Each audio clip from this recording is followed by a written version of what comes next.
Kitabu cha Waamuzi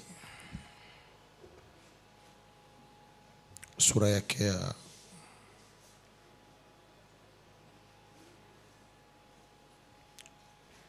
ya sita mstari wake wa 11. Tusome katika jina la Yesu Kristo. Malaika wa Bwana akaketi chini ya mwaloni uliokuwa katika Ofra, uliokuwa mali yake Yoashi Mwabiezeri, na mwanawe Gideoni alikuwa akipepeta ngano ndani ya shinikizo ili kuificha machoni pa Wamidiani. Malaika wa Bwana akatokea akamwambia, Bwana yu pamoja nawe, shujaa. Gideoni akamwambia, Bwana wangu, ikiwa Bwana yu pamoja nasi, kwa nini mambo haya yote yametupata? Yako wapi matendo yake ya ajabu waliotuhadisia baba zetu, wakisema, je, siye Bwana aliyetuleta huku kutoka Misri? Ila sasa ametutupa na ametutia katika mikono ya Wamidiani. Bwana akatazama akasema, enenda kwa uwezo wako huu ulio nao, ukawaokoe Israeli na mkono wa Midiani. Je, si mimi ninayekutuma? Akamwambia, Bwana, nitawaokoaje Israeli kwa jinsi gani?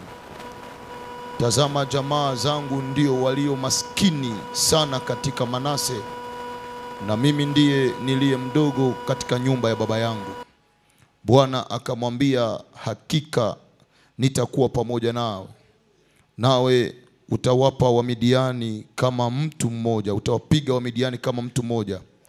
Naye akamwambia, kama nimepata kibali mbele za macho yako, basi unionyeshe alama ya kuwa ni wewe ndiye umesema nami. Tafadhali usiondoke hapa hata nitakuja nikatoe sadaka yangu na kuiweka mbele zako. Akasema, nitangoja hata utakaporudi. Gideoni akaingia ndani, akaandaa mwanambuzi na mikate isiyotiwa chachu na efa ya unga.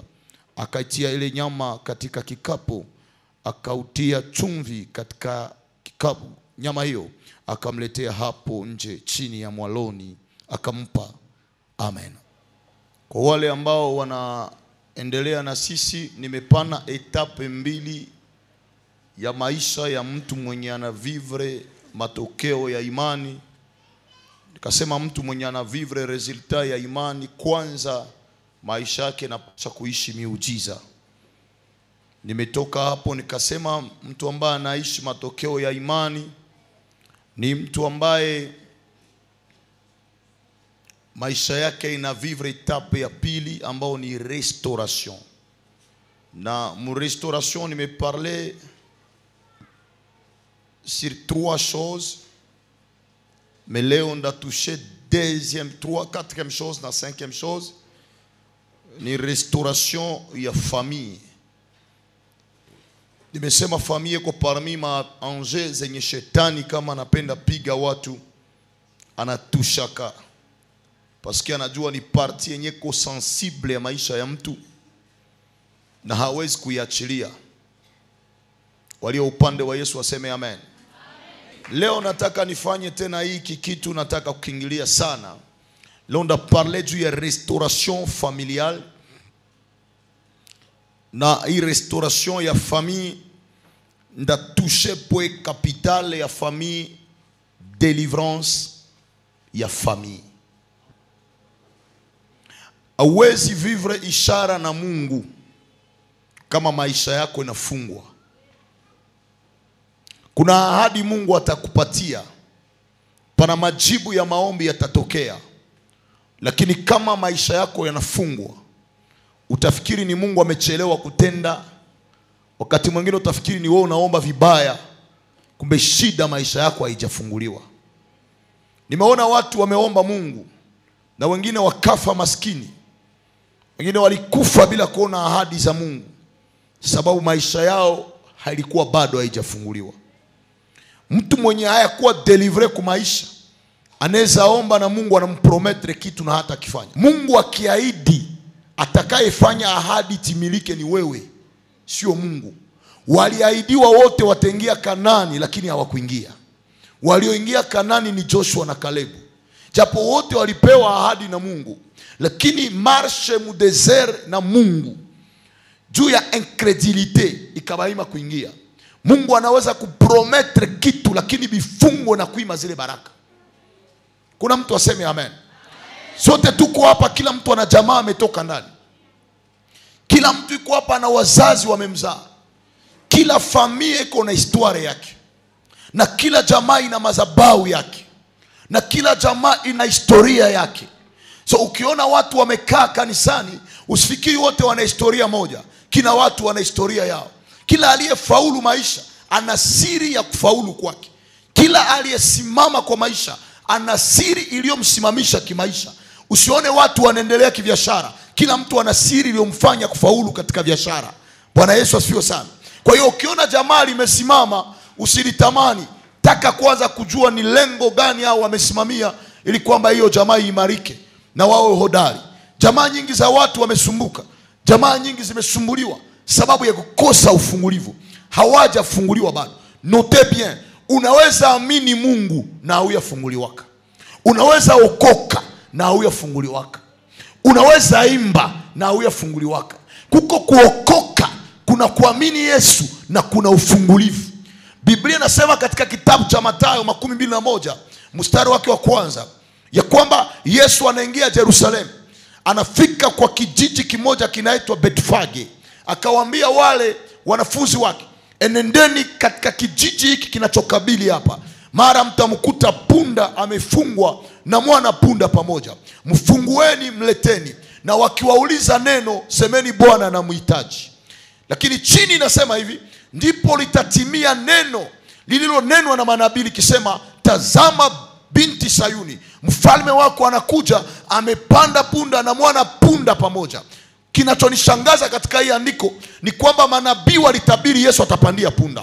Lakini manabii wote waliotabiri, hakuna nabii aliyetabiri kwamba punda itafungwa. Yani katika mpango wa Mungu mulikuwa punda itapandiwa na Yesu, lakini kamba iliyofunga punda ilikuwa ni volonte ya mwanadamu. Kuna watu wako katika mpango wa kuinuliwa na Mungu, wana mpango wa kubarikiwa na Mungu, wana mpango wa kufanikiwa kimaisha, lakini vifungo fulani vikaingia kwa maisha yao, vikaingiza virisi vya kiroho na vimefanya maisha ya mtu ya kwame, hata kama ameomba Mungu, hata kama ni mcha Mungu, hata kama ameokoka, lakini maisha yanakwama. Ndio maana unaona unaomba, Mungu ameachilia baraka, lakini kiingilio cha baraka ni maisha yako kuwa huru pasipo vifungo. Maisha yako yakifunguliwa, kuna maombi uliombea miaka zimepita, utaona majibu yake yakitokea. Ba serviteur de Dieu ya mingi banalea kanisa mu ignorance. Église ikidemere sans que église ikuwe délivrée, tunaweza omba miaka na maisha ya kanisa ni ile ile tu. Sababu gani? Etape ya kabambi ya deliverance. Na kuna watumishi wameokoka, wametumikia Mungu miaka na hawajafunguliwa. Daniel anaomba 21 jours, mbingu zinaleta majibu. Daniel profete mkubwa sawa ule, mbingu zinamjibu maombi. Mungu anaona Daniel angali naomba, anajiuliza, mbona mahitaji huyu mtu anaombea nimesha yajibu? Kwa nini tena huyu jamaa anaendelea kuomba? Mungu anapiga macho chini, anaona mtu kwa magoti, anamwambia Mikaeli, nenda kwanza uangalie ni kitu gani kimetokea. Gabriel, malaika wa mbingu, yule anayetumwa na Mungu, le messager spécial, ministre chargé na communication wa Mungu, shetani akamurekipere, akamubloke. Anakuja na majibu ya Daniel kwa maombi aliomba, lakini shetani alikuwa na pouvoir ya kukamata delege wa Mungu, anamuretenir. Malaika Mikael wakati anachungulia, anakutana Gabriel mwabalituma iko en detention. Huku nabii Daniel angali naomba, Gabriel ameshikwa na shetani. Huku Daniel majibu yanachelewa, yanamfanya azidi kuomba. Kipindi Mikael anapigana, anarekipere Gabriel, kuliko arudie mbingu, ilimbidi tena ashuke mahali Daniel iko alibere majibu. Sikiliza kitu kimoja. Ina maana kuna maombi tunaombea yameshaleta majibu zamani, lakini kwa sababu ulimwengu wetu wa kiroho unafungwa, majibu yanakosa mlango ya kupitia. Katika huu mkutano tutabomoa anga inaofunga majibu ya maombi ya watu.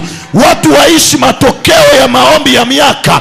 Wewe haiko leo umeanza omba Mungu, haiko leo umeanza kutafuta Mungu, lakini kinachokushangaza ni kuona kila vyenye unaombeaka haiko ndio unapataka. Ukiona maisha yako unaomba na majibu yanakuja tofauti na maombi, jua Mungu amejibu. Sababu Yesu anasema, ni yupi katikati yenu ambaye mwanae anaweza muomba mkate ampe jiwe, wala muombe samaki ampe nyoka? Anasema, kama nyinyi watu waovu mnaweza shindwa kuwalipa watoto wenu hivi, kwa nini Baba yenu wa mbinguni awalipe tofauti na namna mlivyoomba? Ina maana yake tunapoomba tunapata majibu sawa sawa na maombi yetu, lakini ulimwengu wa giza unazuia majibu yasifikie hapa. Huu mkutano utapasua anga na majibu ya watu yataonekana.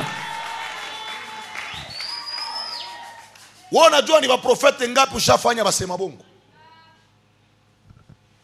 Mtu mwaseme amen. Kuko watu bashalunga hapa depuis 2005. Na sasa Mungu anasikia kwa naomba, anasema wewe nishakupatia zamani, ungali naomba. Bienye Mungu hayafanyaka haezi kuforce mlango kutoka. Angalia, kuko jamaa wawili walifungiwa mprison, na nimejifunza kitu kwao. Yakobo anafungiwa, Herode anamretenir na muua. Lakini siku walikamata Petro, mwangalie, kanisa ikaomba. Matendo ya Mitume sura 12. Petro banamuretenir, yeye banamfunga, eglise naomba. Mesiku balifunga Jacques, kanisa haikuomba. Maandiko yanasema kwa siku ile ile Herode anataka execute Pierre, ange de l'Eternel akachomoka. Benye banaombea Petro atoke ni kanisa. Kitu mwa nimejiuliza, Yesu ameambia Petro, nimekupa funguo, kila utakachokifunga hapa mbinguni kimefungwa, na kila utakachokifungua mbinguni kimefunguliwa. Ae mtu mwenyeko na fungulo banaweza mfungia mprizo na abakie tena mprizo paka watu wenye wako nje cho baanze muombe. Ndani yako mna mamlaka ya kufungua kila walichokifunga, lakini hauyajua tumikisha funguo iliyo ndani yako ili kwamba ujifungue. Leo Mungu aremetre pouvoir ya kuaktive funguo yako ya maisha. Ndani yako mko maombi yenyeko na posibilite ya kukulibere. Kuko mtu wa imani hapa aseme amen. Biblia inasema jamaa moja hapa anaitwa Gideoni. Gideoni alikuwa anaishi kwa mji unaitwa Ofra. Baba yake alikuwa wa kabila ya Manase.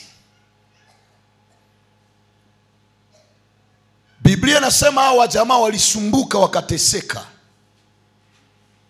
Pendant epoke ya Gedeon, watu wa Midiani walishambulia Israeli sana. Na hakuna kitu kinanikera moyo sana kuona Biblia inasema ba Midiani walikuwa wanapotea muda wote mpaka wakati yenye mavuno ya ngano inaanza ndio banatokea. Maana yake banabaacha batumiki, balime shamba, wapande mbegu, lakini siku ya mavuno ndio banatokea. Kuna maadui zingine kama hao banakuacha ufanye kazi. Kuko watu kama hawa wanakaa hapa, banamwachia kazi atumiki, banamwachia jitaabishe, lakini siku wanataka pata mafanikio ndipo panainuka shida ya ajabu. Mafanikio hata ifikia. Haiwezekane utengeneze relation na garçon akupakie na wewe pendant 5 ans. Ulimpenda eko etudia hana kitu, unamvumilia na eko unasoma. Siku anamaliza masomo ndio anakutoshia français anakuambia tu n'es pas de mon niveau. Haiwezekane uvumilie bunyumba, ulipenda mtu na hana kitanda ya kulalia. Siku yenye mafanikio inatokea ndio anakuambia wewe huko wa niveau yangu. Ni roho gani yenye inakuyaka juu ya kukula faida zenye wewe ungekula? Hilo ni roho ya bifungu, na kama hiyo roho ingali ndani yako utataabika bure. Damu ya kwenu kama iko na kureklame, unaweza fikia kuporte ya réussite, meju maisha haiko delivré, kila kitu kinaharibika. Mtu mwenye afunguliwa anaweza anza likilimba, analipa watu yote. Siku yake ya kupokea ikifika, likilime na korogana.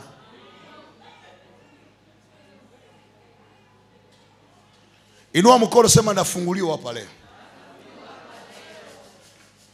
Kuko mafamilia zenye ziko na malia ya damu, na a partir ya ile malia inatuma jamaa zinashindwa faulu. Kila roho yenye na bareklame kufamii, Mungu aibrize kwa jina la Yesu. Mimi nasema esprit yote ya eshek yenye kwa na bareklame, Mungu aibrize au nom de Jésus. Kuomba Mungu ni mzuri, lakini kufunguliwa ni mzuri zaidi. Maombi yangu na kwamba Mungu asimalize mkutano hayafungula jamaa za watu fulani hapa. Kuna mtu aliokoka, seme amen. Unisikilize, mimi sitakulalamikisha, sitaki piga kelele, nitaongea taratibu nielewe tu. Malaika anatokea Gedeon, anamwambia vayaero. Ile neno liprovoka kolere ya Gedeon. Mungu anamwambia uko vaya, anapose Mungu question. Kama wona nitamini ko vaya, hii probleme zeziko zinatupata ulituacha tuzipate juu ya nini? Kuko mtu mweko mndani anakuwa anajipose question, eske Mungu ananisikiaka wala mimi ndio mimi naomba mubaya, wala mimi ndio sikili wake na Mungu? Miaka yenye mimi naomba na resultat yenye niko napata biko incompatible. Kuko mtu hapa, sema amen. Maisha yako kama inafungwa, hata uwe na upako kiasi gani, utajikuta sehemu moja kwamba kama maisha yako iko na vifungo, unaweza pata kope inatajirisha wengine na wewe utatajirika mwayo. Kama maisha yako hayafunguliwa, unaweza furnir maeforo ya ajabu, mekumwishwa kuna kitu kitafaidika.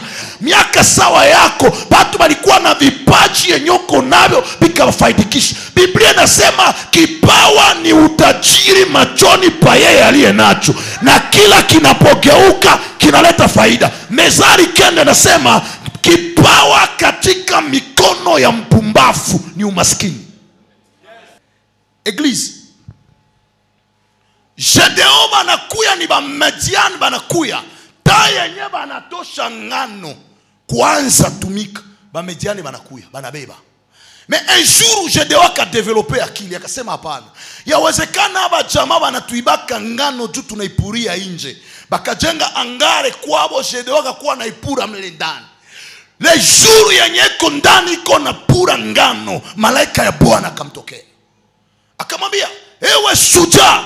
Ile neno kamurevolte, akasema kama mimi ningekuwa shujaa, kwa nini Mungu atuache sie tuteseke na hii maisha yenye tuko ndani? Moment donné tunaweza pitia magumu, atukatale, mekuko maisha yenye atumerite kupata tena. Biblia inasema kama mkishika maagizo yangu na kusikia sauti yangu na kufanya kwa bidii niwaagizao leo, sitawapiga kwa magonjwa niliyowapiga wa Misri. Maana yake kulugha nyingine, kuna magonjwa yenye ni ya bapagani, haiko ya Bakristo. Kuko maproblem zenye zinaweza pata benye baokoke, me hapana mcha Mungu. Haleluya. Umaskini ni esprit ya mbaya sana, inaweza kufanya ukuwe na chuki na batu yote. Mwisho ya umaskini ya mingi napeleka mtu mubulozi. Juu maskini yote anakuwa na roho mbaya. Maskini yote ni mtu wa mawazo. Maskini yote hata uachilie nguvu za Mungu muibada kama hizi, anakuwa na mawazo inamwampeshe kupokea Roho Mtakatifu. Ndio maana mimi nimeomba Mungu mwa hii mkutano tuko tunafanya, esprit ya pauvreté Mungu ayekarte na aba watu. Kama Mungu anaweza nisikia sahi, aondoe ukiwa juu ya mikono ya watu, hata kwa ile kazi unafanya, hata kwa huduma unafanya, Mungu akuinue pale.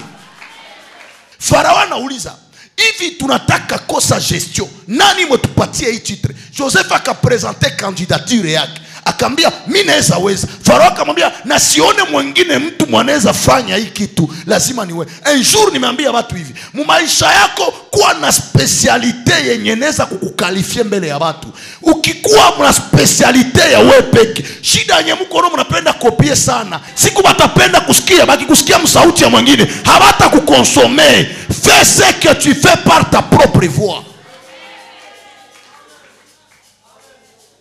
Ushavala maekutero unasikia mahubiri ya watu, Unaweza hubiri saa mtu fulani na sauti ile ile na mifano zile ndio laana mhuduma ile. Sasa kila mtu Mungu alimuita na specialite yake. Haiko kila nguo ndio walitengeneza kwa watu yote. Kuko tu migulu yenye yezi vala mini jipe. Haiko kila sura ndio netika makiaje. Nani alikuambia mili yote ndio inaweza vala pantalo? Kuna mtu wakivaa tu, hata ukiona mwili wake unasema kazi ya Bwana haina makosa. Ukiona tu unasema mtoto kaumbika. Hali yake tu muonekano wa nje inakuambia hapa usisogeni mahali patakatifu. Juu ya kuvala tu. Kwa mtu hapa sema amen. Mkwe sa Daudi banamuvalisha maarme ya Sauli, anaambia Sauli, mimi navue kama niko chassere na niko berger. Vile vyenu si biyue. Alikuwa na courage ya kutosha arme akaitia chini. Akambia mfalme, mie kenye mimi najua Mungu mwenye aliniita anaweza nisaidia na hii majiwe tu yenye niko nayo. Hii maibu mimi nabeba yo peke anaweza nipatia ushindi. Sana fika mbele ya Goliathi. Goliathi anamuona kusura, anaambia David, wewe unanifananisha mie na ndege juu nikuie na fimbo. Mimi nakuwa umbwa juu nipige na fimbo. Goliathi hakukuwa na comprendre. David alikuwa intelligent. Sana ingia mbele ya Goliathi. Telma anajua kama vyatamua navyo ni majiwe. Hakuonyesha Goliathi mwenye atamuua nabi, akaificha ndani ya kombeo lake, akakuya na fimbo juu ya kumudistraire. Probleme mko nao, muna expose maisha yenu sana mbele ya watu. Kuna watu hawastahili kujua maisha yako. Nguvu ya kila mtu ni vile vyenye watu hawajuake juu yako. Acha watu wajiulize juu ya maisha yako na wasipate jibu. Kila kitu watu wasichojua juu yako na ndio nguvu yako ya kesho. Mtu aseme amen. Haiko kila mtu ndio iko obligé kujua ma blessure zako. Haiko kila mtu ndio iko obligé kujua ma problems zenye uko nazo. Mtu mwingine anaweza taka jua maisha yako ili achukue sije ya kukuimilie kesho. Teseka na vidonda vyako. Ukiona vinakushinda, mletee Bwana kwa madhabahu. Mwambie ninayaweza mambo yote katika wewe unitiae nguvu. Nguvu zetu katika huduma sio maneno watu wanasema juu yetu. Nguvu zetu katika huduma ni maneno wa milele alisema juu ya maisha yetu. Hatuishi ngizi watu walisema, tunaishi ngizi Mungu alisemaka juu yetu. Ingekuwa maneno ya watu ni sumu kama hatukuwaki. Mwa hii dunia usifikiri utapendwa na watu wote. Kwa hii dunia usifikiri utafurahisha watu wote. Kuna watu tu wataamuka watakuchukia na ukuwakosea lolote. Kwa hiyo usiishi juu ya kufurahisha watu. Ishi kwa kufurahisha Mungu na ufurahishe nafsi yako. Inatosha. Ukijua kama hiki ninachokifanya kinampendeza Mungu na kinaridhisha roho yangu, inatosha. Hatuishi juu ya kuimpressione maisha ya watu wengine. Jamais.